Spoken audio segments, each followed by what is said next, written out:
Maybe 2.5 years back, I met a chick at a bar. She had been stood up, and I had just knocked off for the day. I didn't go there with any idea to score. I just wanted a couple of pints to help me unwind. I'd been there around 45 minutes when the bartender slipped me a note. It was from a girl sitting at the end of the bar. She asked me to grab a table with her so we could talk. My curiosity was piqued, so I looked to my right and locked eyes with possibly the most beautiful woman I'd ever seen. I thought maybe I'd been given the note accidentally. No way a girl that hot was interested in me. To make sure, I pointed at the note and mouthed, "Was this for me?" Then I pointed to myself. To my amazement, she nodded yes, and that's where our evening began. I grabbed a quiet table in the corner and she joined me. We introduced ourselves before getting to the small talk. Her name was Amber and she was 25. Close up, she was even more beautiful. I asked her why she'd written the note. I was genuinely curious. While I'm not a walking mess, I was nowhere near her level. The possibility I was being tricked came to mind, so I asked if I was being pranked, but she said no. It wouldn't be the first time. My friends seemed to think it was funny any girl would like me. They put notes on my windshield at least twice, pretending to be from a secret admirer. I never fell for it. I'm far smarter than they think I am. This, however, looked to be a real encounter. If it was, I was going to play it all the way through. The getting to know each other continued another hour until she asked if I wanted to take her home. I jumped on it, and we walked the few blocks to my apartment. We had a few more drinks and started messing around. I don't kiss and tell, so I'll just say we enjoyed one another's presence for the rest of the night. When I awakened the next morning, she's already gone. I wrote it off as an amazing dream and went to bed. When I came out, a pair of beer bottles caught my eye. I walked over to get a closer look. One had lipstick residue on the mouth. I still wasn't completely positive. I walked over to the bed and sniffed the pillow opposite mine. The wonderful smell threw me back to the previous evening. There was no doubt. It had really happened. I was over the moon for a long time. I hoped to see her again. I went as far as asking some employees if they knew how to find her, but none did. As time went by, however, I wrote it off as a one-night stand. I began dating a new girl, a wonderful, fun chick to be around, but Amber stayed in the forefront of my mind. This new relationship never really went anywhere, and we ended things a few months in. Being newly single, I hoped to track Amber down and maybe pick back up where we'd left off. I returned to the bar and asked around again. I got the same answer. I didn't have the money to hire a detective, and without a last name, I couldn't do a search on the internet. Providence would arrive in the form of CRAIGSLIST. I was browsing the site and came across the Missed Connections section. It looked to be just as good as any other avenue, so I made a short description of our night together and how I'd like to meet again. I posted it and went on with my life. All was quiet until about day 8. A message came from someone claiming to be Amber. I asked a few questions. They knew all the answers and even added things no one else could have known. I was overjoyed to be talking with her again and asked if we could meet for drinks. She agreed and suggested the place we first met. It sounded perfect, almost romantic. I started to believe this may actually go somewhere. My months-long search was over. For the rest of the week, my stomach was in knots. I was counting the hours. Saturday eventually arrived, and I made my way to meet her. She was visible from outside and more beautiful than I remembered. I joined her at the table, and the night went much as it had our first evening, all but one thing. Throughout the evening, she checked her phone many times. I assumed she was just nervous and tried to ignore it. It was a few hours before she suggested that we go back to her place. I've been looking forward to this for months. On our way out, I visited the bathroom. As I walked out, I noticed she was fiddling with her phone again. However, now she was making a call. I didn't care. Besides, maybe she was calling a roommate. She was basically a stranger to me. For all I knew, she had kids. Once again, I really didn't care. She'd hung up by the time I returned anyway, and we made our way to her car. I stumbled my way down the street until she pointed at this plain 4-door sedan, and I shuffled up to the passenger door. She unlocked it, and I fell into the seat. We closed our doors, but instead of starting the car, she just sat there and smiled at me. Oh, she wants to make out. The idea perked me up.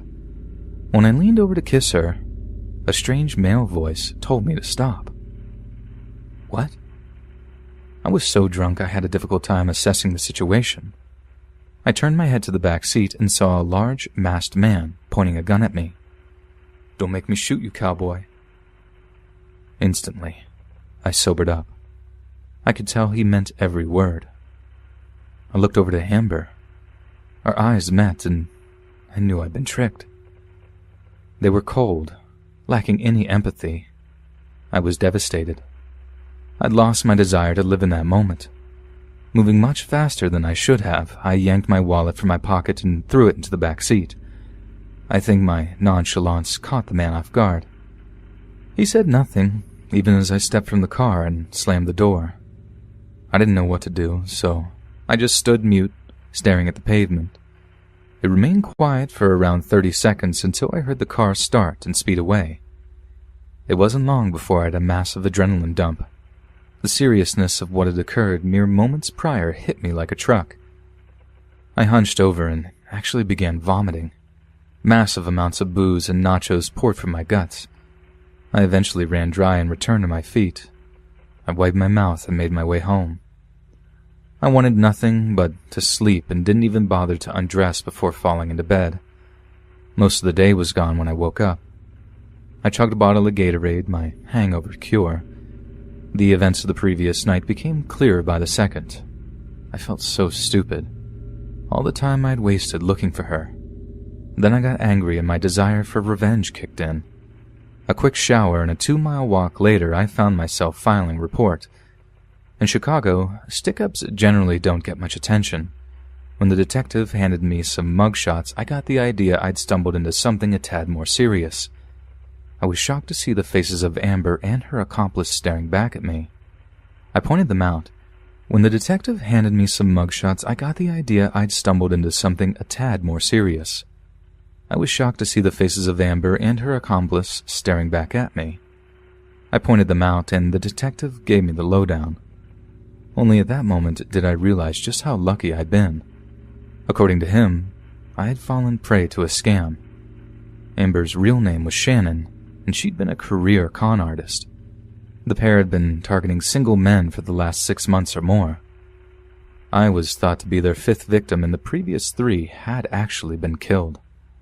And I felt a shudder through my body. The detective was unsure why I'd been allowed to live, and that made 2 of us. Perhaps our history made me too much of a risk. Maybe she'd been pressured into doing it by her partner. I'll probably never know. It was hoped that I had new information to give him, but I ended up being no help. We spoke a little longer before he sent me home. Now I was even more confused. I was happy to be alive. On the other hand, however, I wondered why I'd been spared. I have one particularly funny theory that they didn't consider $23 and a maxed-out card worth killing over, but the truth is, it's not really a joking matter. Things wouldn't get any clearer when Amber's accomplice was arrested. He'd be brought in on unrelated charges, only to lawyer up the second he was asked any questions. He'll stay mum more than likely, even when presented with the possibility of execution. The detective on my case thinks Amber probably won't be caught for a long time, and even if she is, she'll go the way of silence too. If and when she is caught, I hope I can get a few minutes alone with her, not because I wish her any harm. I've come to terms with her role in the crime. Instead, rather, I'd like to ask why I was spared when others weren't. I'd like to think it's because we'd made some type of connection on an emotional level. Then again, that's probably just my romantic side thinking out loud. In truth, it probably just wasn't my time.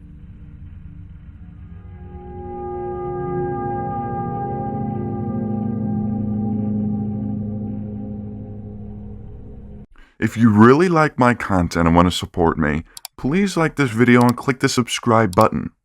It helps me to grow my channel and is essential in reaching a wider audience. Most of you watching my videos aren't subscribed to my channel, and that's why my animations can't reach their full potential. They aren't recommended to more people who would surely love my content as much as you do. You can always unsubscribe at any moment. Thank you in advance, and enjoy the rest of the video. I want to preface this by saying despite changing names and the use of a throwaway, everything else I write here is 100% true. Although I myself am not the subject of the story, I'm choosing to stay anonymous because of the stigma related to the content found within. A stigma I happen to agree with, by the way. Now, with that out of the way, here are the facts. I have a friend I've known since grade school. Because of difficulties he has with advanced math, he wasn't allowed to graduate. A foolish state law, in my opinion. Therefore, he left school our senior year. Lacking a high school diploma frustrated his ability to acquire any good work. Despite his clearly high level of intelligence and experience with computers, he had to settle with a job at the local transfer station or dump for the less savvy. It's the place the trash trucks drop off their loads and trailers take the garbage to the landfill from there. I know more about trash than I care to know, clearly. No one has to tell you about the large amount of waste taking place in our culture. And because of this waste, my friend, Robert, we'll call him, saw an opportunity to make extra money. He noticed a lot of old computers were being thrown away. Since he was well versed in the field, he got an idea. He began bringing discarded laptops and towers home to repair. Not all, in fact, most of them were junk, but a few proved to be unexpected gems. At first, he only sold on eBay, but because of the rising cost of shipping, he moved most over to CRAIGSLIST. In no time, he was well known in the area as a top-notch computer builder. I'd wager 50% of the laptops in the county came from him. As a matter of fact, I'm writing this on a computer he actually gave me. And because of this reputation, he was making more than enough to quit the job at the dump.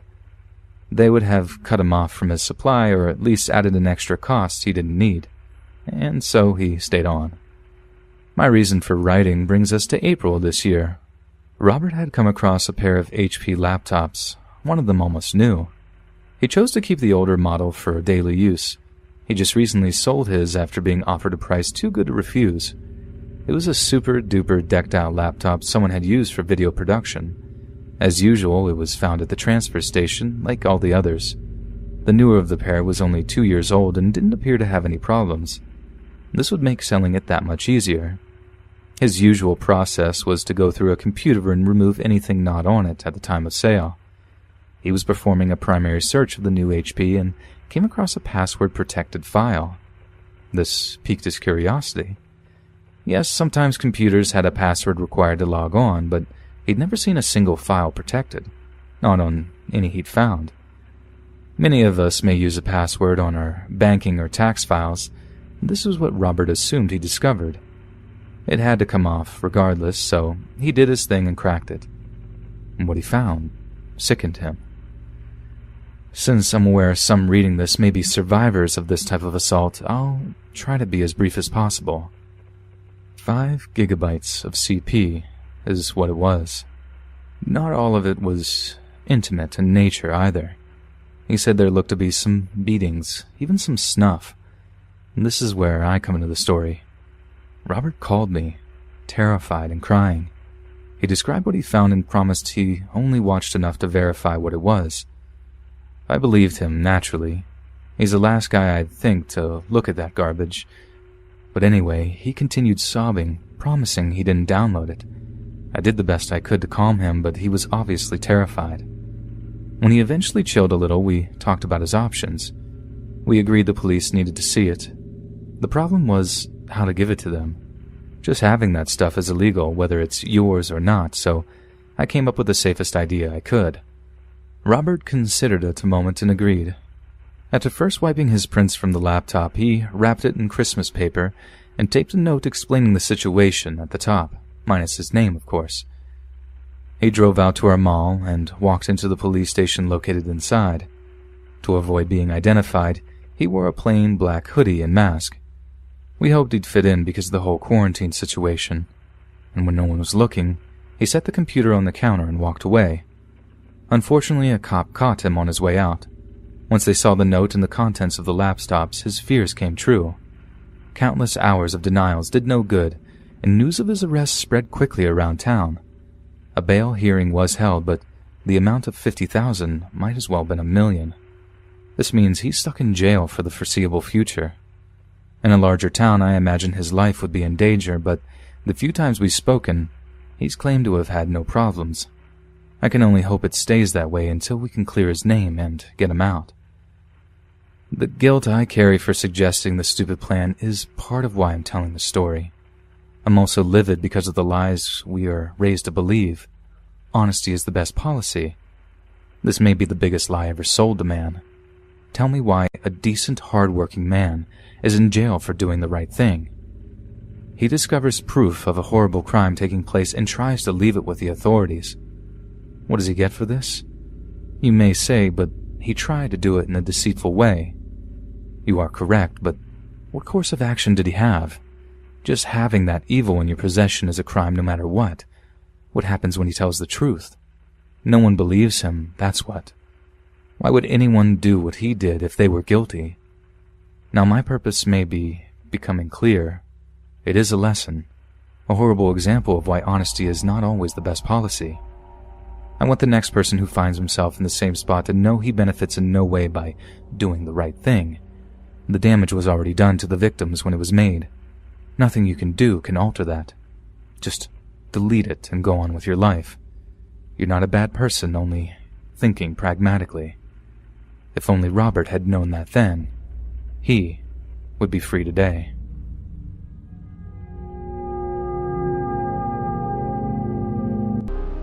I remember it like it happened yesterday. Meanwhile, it happened almost 8 years ago. I had finally been able to get a gaming PC for myself and switch over from consoles. That meant I had a PC that still worked fine, but was just sitting to the side and collecting dust. So I decided to sell it on CRAIGSLIST for a really cheap price, just to get it out of my apartment. After a few days, I found someone who was interested. He said that he worked at a golf course that wasn't too far from my house, so we made plans to meet up on the next day that he worked. The day came, and I loaded the computer and the monitor in the passenger seat of my car and made my way to the golf course. As soon as I pulled in, I saw a man who was wearing a red polo like most of the other employees, and he flagged me down since he knew the car I was driving in. I pulled up next to him and let him take a look at the computer. He said he liked what he saw, handed me the $65 that we agreed on, and I was ready to head home. As I got in my car though, he pulled his phone out and reacted as if he got some bad news. He looked at me and told me that his mom couldn't pick him up from work and that he was going to have to walk home with the computer. I asked where he lived, and he said it was right around the corner, so I told him that I could give him a ride and hop in. At first, he seemed a bit weary. I don't blame him, but in the end, he decided to go for my offer. He led me in the direction of his house, or so I thought. As we headed down a road, I noticed that there were no houses. Something wasn't right.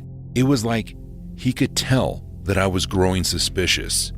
The man quickly pulled a yellow box cutter out from his shorts pocket. It was at that moment that I realized that he wasn't wearing a name tag like the other employees, meaning he was just dressed like one. I had been fooled.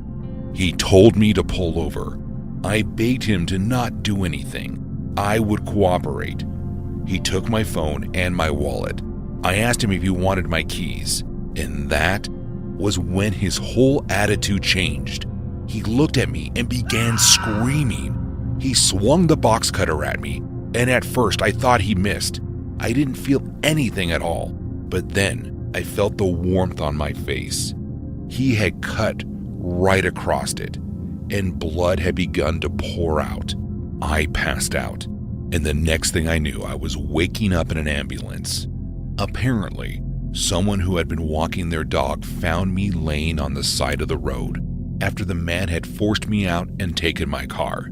I ended up needing 27 stitches, and I have a scar that never lets me forget that day.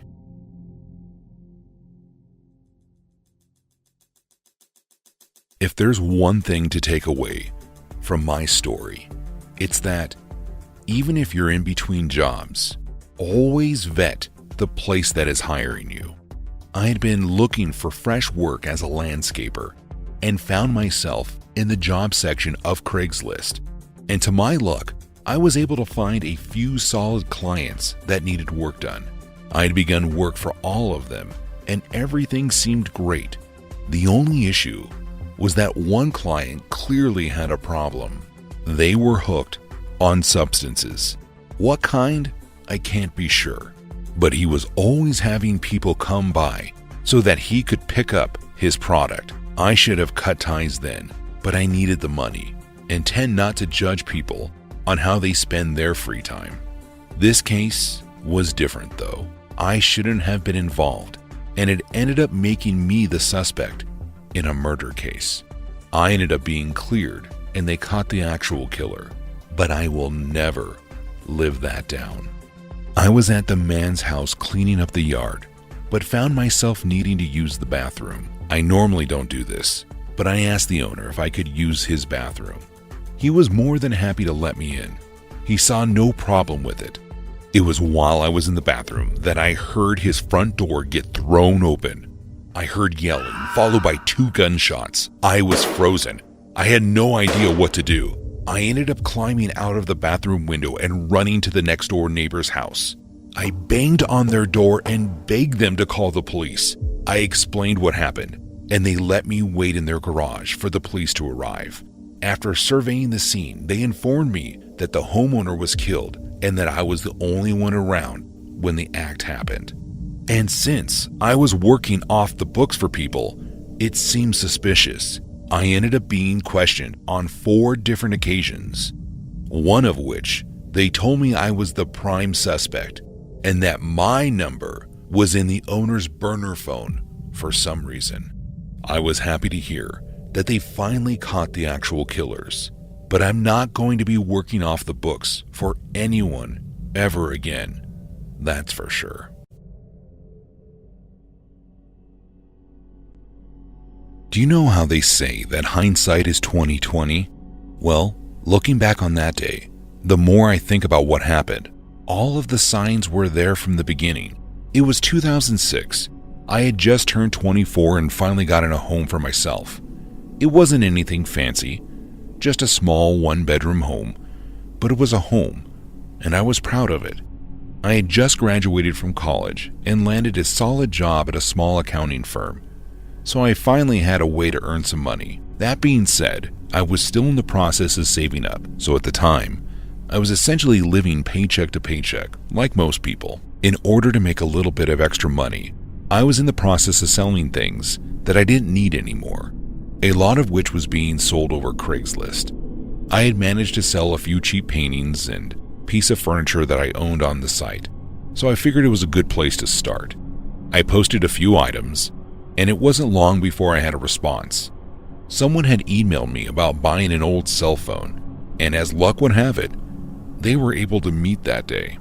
I didn't like the idea of meeting at my house or at their house, so I asked if they would mind meeting at a local diner.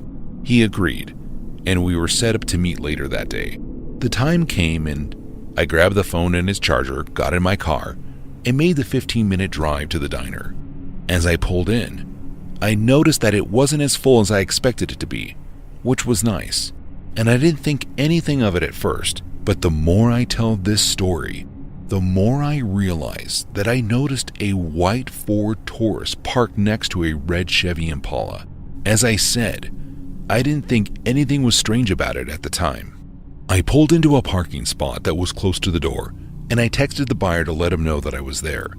He said he would be at the diner in a few minutes, so I just turned on some music and waited.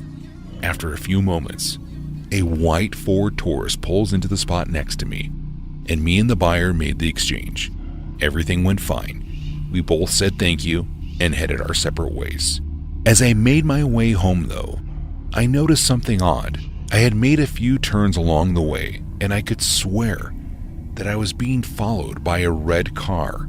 Again, I made no connection to the car in the parking lot. As I got closer to my house, I grew more and more concerned that something was wrong. However, one intersection away from my house, I noticed the car turned down one of the side roads. I was relieved to make it home, safe and sound. I made my way into the house and made sure to lock the door behind me. I threw some leftovers into the microwave and got ready to settle down for the night. After dinner, I hopped into the shower and began to get ready for bed. I would have gone to sleep as if nothing was wrong had I not remembered that I left the curtains to the living room open. I don't like the idea of someone being able to see inside my house, so I went to close them. I paused when I got to the window though, because I could have sworn I saw something in the road. It was at that moment I realized that I was looking at a car that had parked at the end of my driveway. I froze. My first instinct was to look to the door, and it was still locked, thankfully. I then quickly made my way over to the light switch to the front porch, and I could see the car as clear as day. It was the red car that had been following me, a red Chevy Impala. To my horror, the car was empty. I didn't know how many people there were or where they were, but someone was outside my house for some reason. I pulled my phone out and quickly called the police. I explained to the 911 operator what the issue was, and they assured me that someone was on the way and asked me to stay on the line. That was when I heard them, the sound of multiple people walking along my porch. I turned out my light, but it didn't scare them away. I tried to poke my head around the corner to the window without being seen, hoping that I could catch a glimpse of who was outside. To my horror, one of the men was standing with his covered face pressed against the glass trying to look inside. As soon as my head came around the corner, we made eye contact. He didn't move at first. All I could think to do was to say, "Police are coming. You better get out of here right now." I tried to sound stern, but I honestly probably sounded like a sniveling child. It was like clockwork though, and almost right after I finished my sentence, I could see the flashing lights coming down the road. The dispatcher wasn't lying. Someone was actually right down the road. The men noticed the lights and took off to their car, but they didn't make it in time. The police were in the driveway and the 3 men were taken into custody. I recognized one of them as the man who was driving the white Ford Taurus. The police said, "This sort of thing happens all of the time."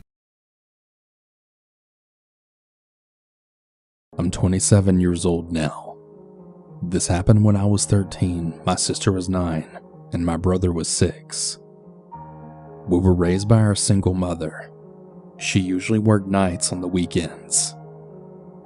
I was old enough to be home alone, so whenever my mom was at work, I was the one responsible for my siblings. This all happened on a Saturday night. For a little bit of context, let me give you the layout of my childhood home. When you walked into the living room, there was a hallway. To the right was the kitchen, then straight ahead was the downstairs bathroom. To the left was the stairway. Once you got upstairs, the first room straight ahead was the upstairs bathroom. The first room on the right was my room, and the second room on the right was my brother's. The room across from mine was my mom's, and my sister's room was right next to my mom's. Now here's the story. Before my mom left for work, she had gave me $20 for pizza, then left. I ordered the pizza and we had a good night. About 2 hours after we ate, my sister went to the downstairs bathroom. When she came out of the bathroom though, she said that she heard someone knock on the window. I believed her and I told her that it was okay. Well, about an hour later, we heard yet another knock at the front door. I looked in the peephole and I saw a dirty looking man with long brown scraggly hair. He looked like he was homeless, but I couldn't really tell. I then began to look down and I saw that he had a knife right in his hand. I then looked at my brother and I told him to turn off the TV and all of the lamps. I told my sister to grab my flip phone while I ran in the kitchen to grab a knife. I then told all of my siblings to go upstairs. I told my brother to go hide under his bed and my sister to go hide in my mom's closet. I then hid in the upstairs bathtub. I then heard the front door smash open. It was a really flimsy old door, so it didn't really surprise me that that happened. I then heard doors opening downstairs. I started to dial 911. I heard the man start to come upstairs and then heard the bathroom door open. I held one hand over my mouth while the other was holding my flip phone. Very luckily, he didn't open the shower curtain. When the man left, I had started to worry about my siblings. I then got out of the bathtub and ran out of the bathroom. I began to run full force at the guy, stabbing him a few times. Right as this was happening, the police had finally arrived. I saw him trying to run out the front door, but the police were able to catch him. I then found my siblings, and the police called our mom. My mom came home immediately. She even quit that job because of this. So yeah, that's definitely the scariest thing that's ever happened to me while home alone, but hopefully the last.